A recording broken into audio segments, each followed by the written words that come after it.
It was the end of August, and I had been working as a teacher at my center for almost a year. Fortunately, our company gave us about 5 days holiday, and I decided to go with some of my colleagues to visit Halong Bay.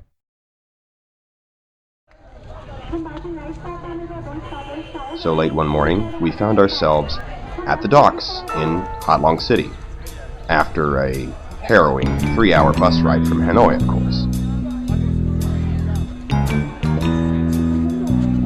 Since our tour company insisted on charging us 50% for any drinks we brought on board, we, of course, proceeded to hide it all in our luggage. How are we going to be able to drink this surreptitiously, though?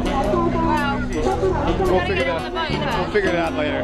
After stowing the liquids away, in short order, we were aboard a launch, picking our way through the forest of boats, and then unloaded on a junk, which we would have all to ourselves. The boat was a squat Chinese junk of about 70 foot in length overall, and about 25 feet of beam. We were quartered 2 per cabin, which each had a bathroom or a head, soft beds, and air conditioning. The second deck had a dining room, or maybe it's called a mess. We went to the foredeck for tea. Tastes like Christmas. It does, doesn't it?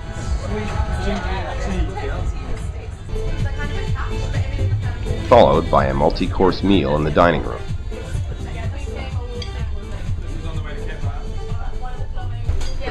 Not half an hour later, we were underway, out into the bay.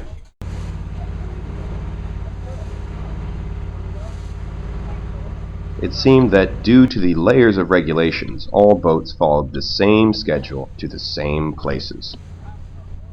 So we asked our crew to skip the cave and leapfrog ahead of the other tours into the heart of the islands.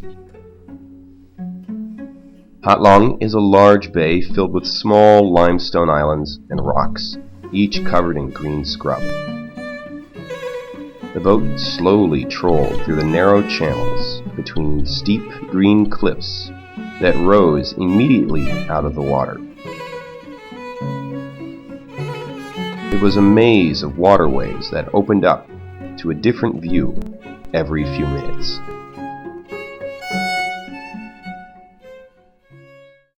The weather was a bizarre smattering of rain squalls and sunshine, and these gave amazingly varied lighting conditions. Of course, we didn't just look.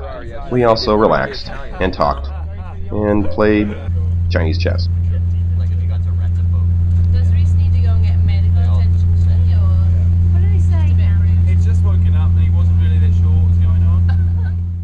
A little ways into the bay, we stopped at a quiet sound with several little islands around our ship, and hooked up to one of the anchored buoys. It was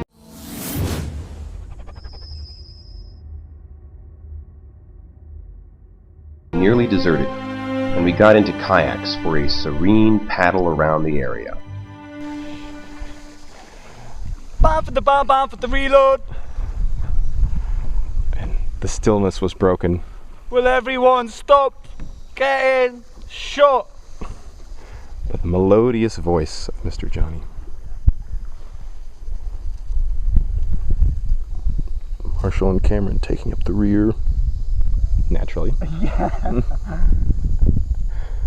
Too easy. So here we are on a kayak in Halong Bay. Beautiful limestone topography on a perfect day.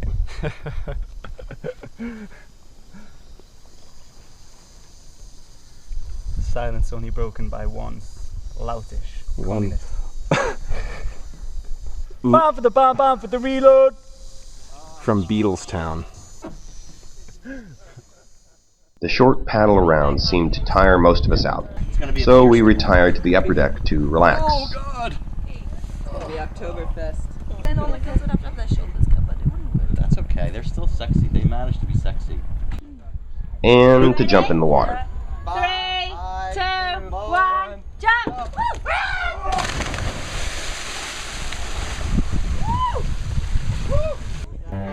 As the day waned, the other boats began to catch up with us for night anchorage, absconding our solitude. Yet even this did not eliminate the beauty of the location as the sun set. Uh-oh. It's the Oriental sails.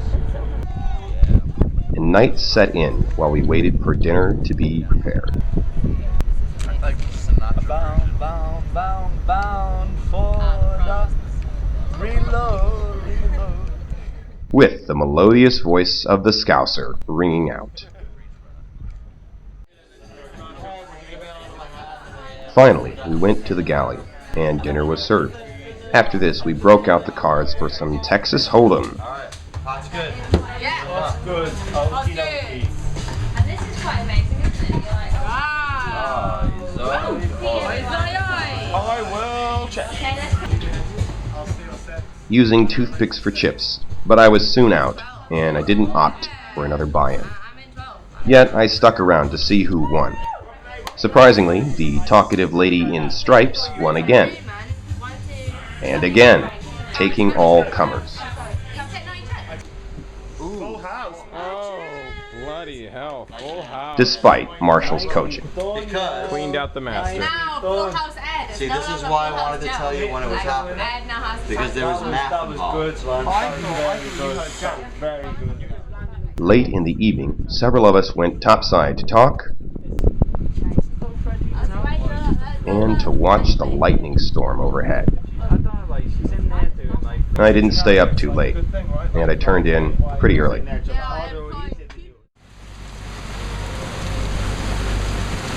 I awoke at 7 to a sudden morning rain squall. The rain came in rapidly and intensely. But it stopped, and the sky cleared just as quickly. Not too long after breakfast, our boat began to make its way back to the dock. We again passed through the forest of limestone islands. Finally, we were moored and drove back down the harrowing highway to Hanoi. I had been in Hanoi for about a year and a half, and finally I had been able to see the #1 tourist destination in that region. Overall, I would say it was worth the trip, despite the murky water and the crowds. My name is Caleb, and this is Halong Bay, a verdant maze of marine towers.